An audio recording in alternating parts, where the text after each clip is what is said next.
وأخيرا تم الإعلان عن انتهاء عرض المسلسل الهندي حكايتنا في 5 من شهر سبتمبر 2023 بعد أن استمر عرضه لمدة عامين. وحصد المسلسل نجاحا ضخما في الوطن العربي، حيث يتابعه الملايين من المشاهدين من مختلف فئات العمرية. تدور أحداث المسلسل حول حب بين شابين هما شوريا وأنوخي، اللذان ينتميان إلى عائلتين مختلفتين تواجههما العديد من التحديات، إلا أنهما يتخطاها ويعيشان حياة سعيدة معا.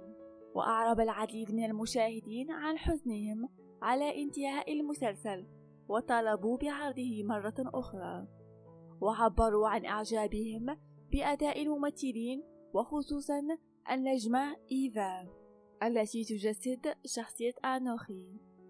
ومن المحتمل وبشدة أنه سيتم عرض المسلسل الهندي رياح الحب الموسمية الجزء الثالث في 10 من شهر سبتمبر 2023 ليحل مسلسل حكايتنا. ويعد مسلسل رياح الحب الموسمية من أشهر المسلسلات الهندية، وحصل على نجاح ضخم في الجزء الأول والثاني على صعيد الوطن العربي. تدور أحداث المسلسل حول حب بين شابين هما رام وبريا، اللذان ينتميان إلى عائلتين مختلفتين تواجههما العديد من التحديات، وما يزيد من حبهما لبعضهما البعض.